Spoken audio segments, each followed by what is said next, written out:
Hi, I'm Kevin Sutherland. I'm here from Virginia Commonwealth University to talk to you a little bit about practice elements, some of your required reading and related to mental health interventions and intensifying interventions for kids with intensive needs, behavior and academic.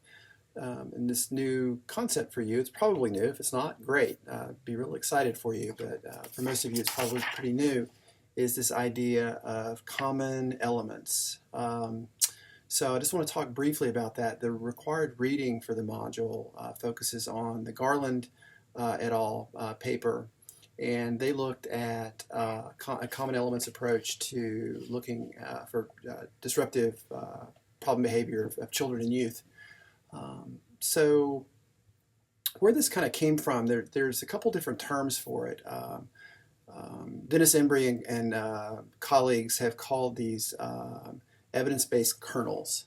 That's one term that's used. A more common approach that's actually been really developed really well in children's mental health is called the practice elements approach, and that's Bruce Chorpita and Deleden and colleagues, and there's a couple of supplementary readings that you could look at that would help you there. But the idea behind this is that evidence-based programming, and this is a little bit different in the mental health field than it is in our field in education, because we tend, there's just some terminology differences. There tend to be a lot of multi-component evidence-based programs in mental health. And so the idea behind it is that a lot of these programs have common elements that are common across programs.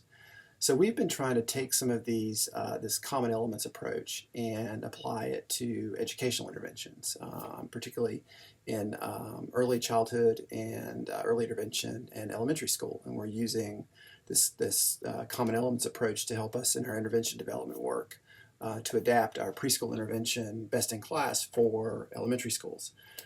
So what we've done to apply it is we have reviewed the literature and we coded studies that met our criteria. We ended up with, can't remember exactly how many programs and then individual single case studies.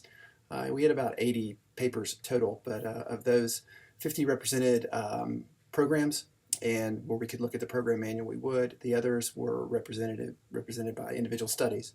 So anyway, we would code all the practices that teachers deliver in these studies and in these programs, and then we classified them and combined them. So for example, in many of the studies that we coded, there were teacher praise, labeled praise, behavior-specific praise, verbal reinforcement, and so we combined all of those practices into a practice element called praise.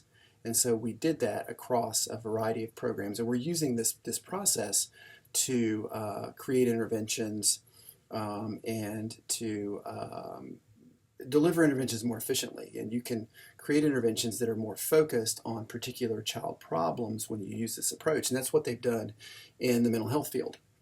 They have a whole process for doing this.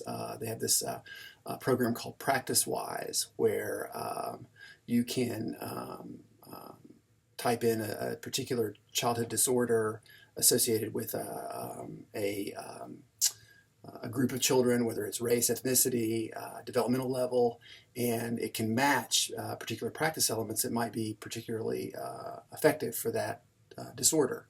So we're certainly not there yet, and that's not what we're trying to get to. But this idea of practice elements or common practice elements for treating childhood behavior problems is a potentially a more efficient way for us to do business. And one of the things that we found is that many evidence-based programs or evidence-based practices are common across different investigators, different research teams, different multi-component programs.